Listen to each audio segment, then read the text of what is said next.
दोस्तों, आज मैं आपको एक ऐसी कथा सुनाने जा रहा हूं जिसे सुनकर आपके मन में श्रद्धा का सागर उमड़ पड़ेगा। यह कथा है भगवान श्री राम के करुणामयी हृदय और माता अहिल्या के उद्धार की। ध्यान से सुनिए, यह कथा जीवन बदल सकती है।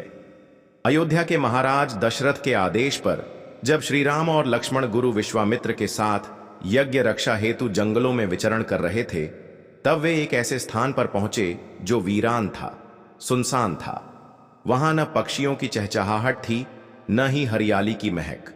सब ओर एक अजीब सा सन्नाटा पसरा था। श्री राम ने जिज्ञासा से गुरु विश्वामित्र से पूछा, गुरुदेव, यह स्थान इतना शांत क्यों है? यहां जीवन का कोई चिन्ह क्यों नहीं दिखता? गुरु विश्वामित्र ने गंभीर स्वर में उत्तर दिया, वत्स, यह स्थान गौतम ऋषि का आश्रम है, परंतु यहां एक अभिशप्त आत्मा वर्षों से पत्थर के रूप में कष्ट भोग रही है। श्री राम के कमल सदृश नेत्रों में करुणा छलक आई। वे आगे बढ़े। वहां एक विशाल शिला पड़ी थी जो साधारण पत्थर नहीं थी, वह थी देवी अहिल्या। अब गुरु विश्वामित्र ने श्री राम को उस दुखद कथा का वर्णन करना आरंभ किया। बहुत समय पूर्व की बात है। ब्रह्मा जी की मांसपुत्री अहिल्या अनुपम सौंदर्य की स्वामिनी थीं। उनका यौवन चिरस्थायी था। उनके रूप के आगे स्वर्ग की अप्सराएं भी फीकी लगती थीं। ब्रह्मा जी ने उनके विवाह के लिए एक प्रतियोगिता रखी।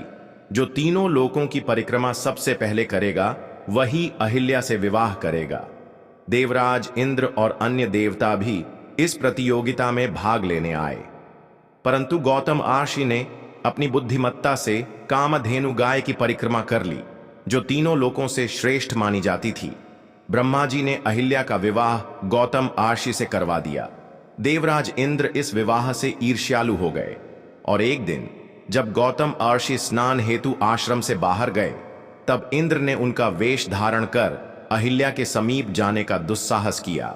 अहिल्या ने क्षणिक भ्रम में उसे स्वीकार कर लिया, लेकिन तभी गौतम ऋषि लौट आए।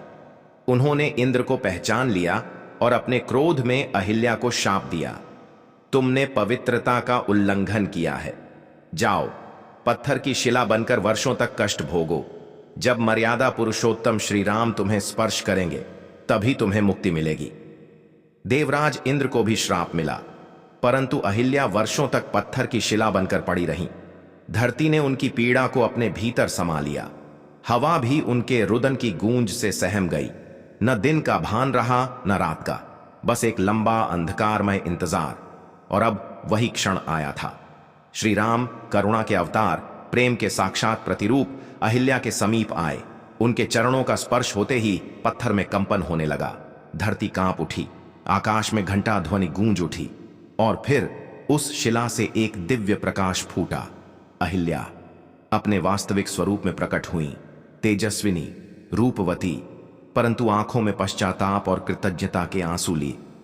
देवी अहिल्या ने करुण स्वर में भगवान श्री राम को प्रणाम किया। प्रभु, आपने मेरे कलंक को धो डाला। आपने मुझे मोक्ष प्रदान किया। आज मैं पवित्र हो गई। श्री राम ने अहिल्या को मधुर वचनों से सांत्वना दी। माता, तुम कभी भी दोषी नहीं थीं। तुमने जो भोगा वह समय का अन्याय था। आज से तुम पूजनीय हो। तुम समस्त स्त्रियों के लिए मर्यादा और धैर्य की प्रतीक बनोगी। गुरु विश्वामित्र के आशीर्वाद से देवी अहिल्या का यश लोक लोकांतर में फैल गया। दोस्तों, यह कथा हमें सिखाती है कि गलती चाहे कितनी भी बड़ी क्यों ना हो, यदि हृदय में सच्चा पश्चाताप हो और भाग्य से प्रभु का चरण स्पर्श मिल जाए, तो मोक्ष निश्चित है। आइए हम भी अपने जीवन में श्री राम जैसे आदर्शों को अपनाएं और दूसरों के दोष नहीं, उनके दुख को समझने की भावना रखें। जय श्री राम। ज्ञान गंगा सागर और चैट जीपीटी के साथ जुड़े रहिए ऐसे ही दिव्य कथाओं के लिए।